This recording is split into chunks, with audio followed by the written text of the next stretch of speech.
All right, let's cut across to our reporters with the very latest. Piyush Mishra joins us live from Delhi. Jai Kishan Sharma from Jaipur. Hemendra Sharma from Bhopal. Sumi Rajapan from Raipur. Lots of suspense, but Piyush, coming to you first.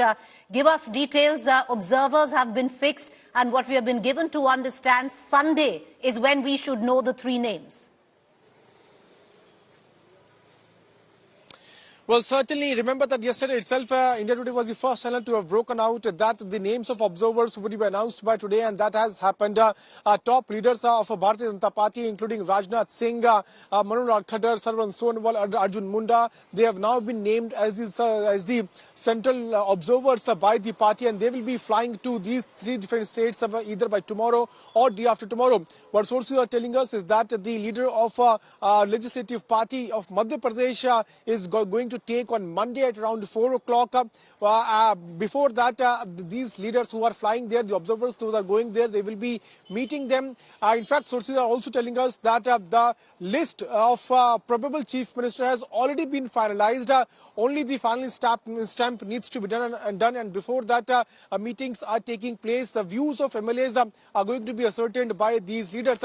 We'll have to wait and watch who is going to be the luckiest person. There are multiple contenders from all these states, Madhya Pradesh, Chhattisgarh, and also Rajasthan. Why is it so? Because BJP is putting all its efforts to ensure that a leader name, the name of leader who is announced is much more capable. He is able to make BJP's victory there in the state in 2024 Lok Sabha elections too. So all the permutations and combinations are being put forth to ensure BJP's good electoral performance in 2024.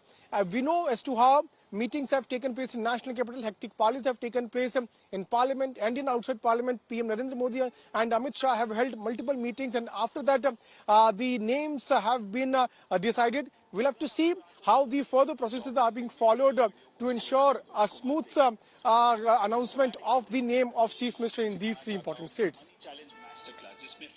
Right. Okay, Piyush, getting us the very latest there. Cutting across to Jai Kishan from Jaipur as well. Jai Kishan, interesting because lots of leaders from the Rajasthan have continued to make a beeline right now for the national capital. You had Vasundhara Raje, who was here a short while ago.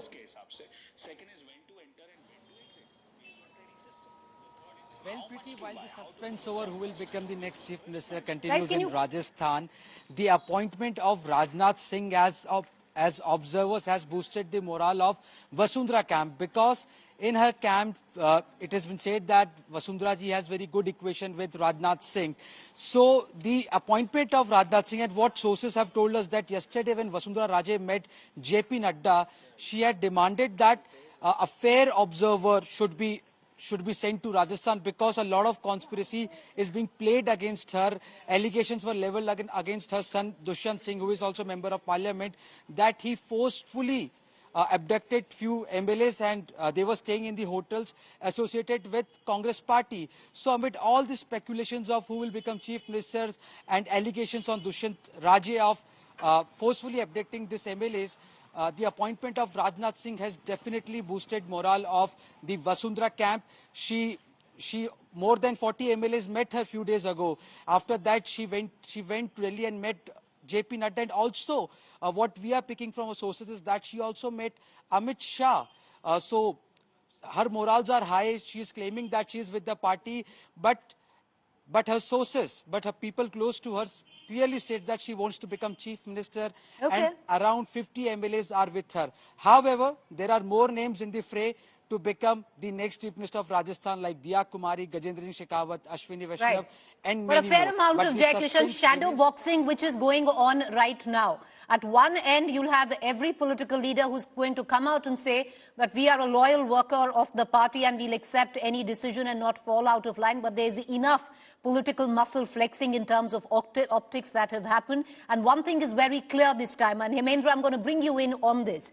All eyes, if it's a state election, it could be on winnability. But when it comes down to 2024, there's only one factor on who can deliver the maximum number of seats where each state is concerned. And the BJP maximized the Hindi heartland the last time around.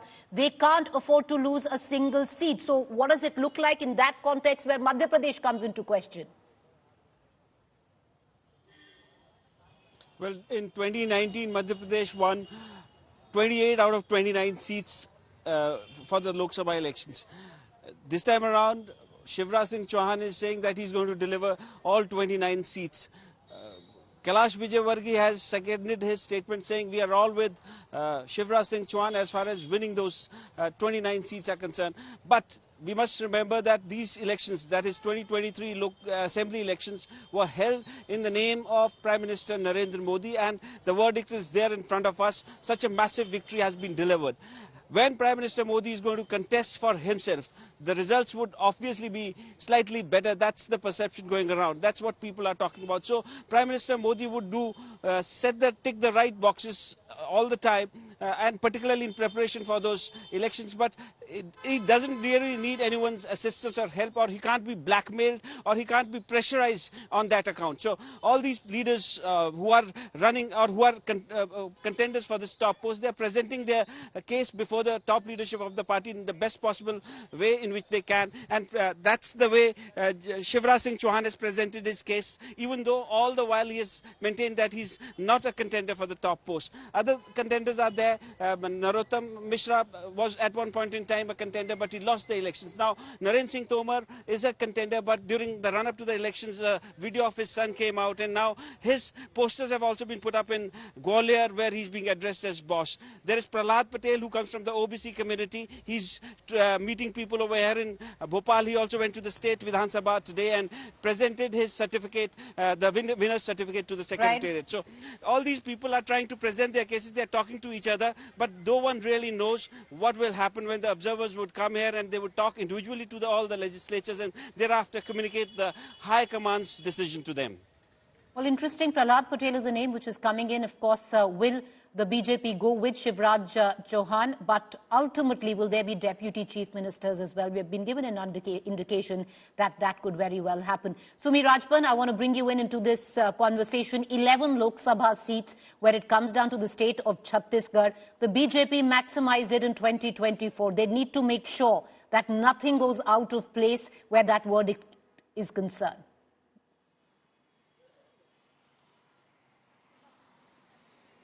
Yes, absolutely. That has been the first priority, considering the top contenders for the top job. And in fact, that has been one of the factors that all of the CMs in all of the respective states need to deliver as soon as they take the post. Chhattisgarh is no different. There has been 11 seats. And in fact, under the Congress regime, the BJP had managed to win 9 out of 11 seats. However, this time around, with the BJP at the helm of affairs, BJP's focus is going to be to win all the 11 and to sweep the Lok Sabha elections as well. With the assembly, with the thumping victory of the assembly polls, this is quite expected. But the CM will have to adhere to the very basic rule, and the CM has to win and ensure that Lok Sabha is also swept by the Bharatiya Janata Party. And it is interesting, the 3 political observers who have been appointed, the caste system has been kept in mind by the central leadership concerning Arjun Munda, the 3-time Jharkhand CM, and also one of the biggest tribal faces that the BJP politics has. And Arjun Munda will be sent here. And then another name is Sarbanand Sonowal, along with him Dushyant Gautam. Dushyant Gautam has been the vice president of the Scheduled Caste Morcha. So all of these, the 2 communities, have been kept in mind while sending the political observers in Chhattisgarh. Within 48 hours, it is expected that CM and all the other states will get the CM face, and that will be interesting to see. You know, it's very interesting because what we have been given to understand, Renuka Singh is a front runner, Sumi, especially if there's a woman chief minister, a tribal face. But having said that, Jaikishan, I want to bring you in.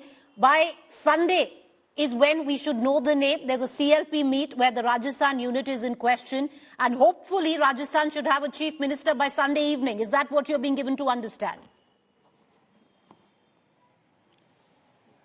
Preeti, what we are getting from sources is that tomorrow Rajnath Singh will reach here along with 2 other observers, and day after that, that is on Sunday, Rajnath Singh will meet all the legislatures, will take feedback from them, and also convey the message what the top leadership has conveyed to all the MLAs. So it would be exchange of messages from top to bottom and bottom to top. This is has been confirmed by one of the MLAs who told us on the condition of anonymity. Another thing that CP Joshi, state BJP president, also met JP Nadda today today. He shared his report of what he had discussed with MLAs and what the MLAs want. So there are 40 to 50 MLAs who are said to be with Vasundhara Raje, and the rest others are with the party high command. To CP Joshi had shared a feedback with JP Nadda, and most probably the meeting will be held on 10th. And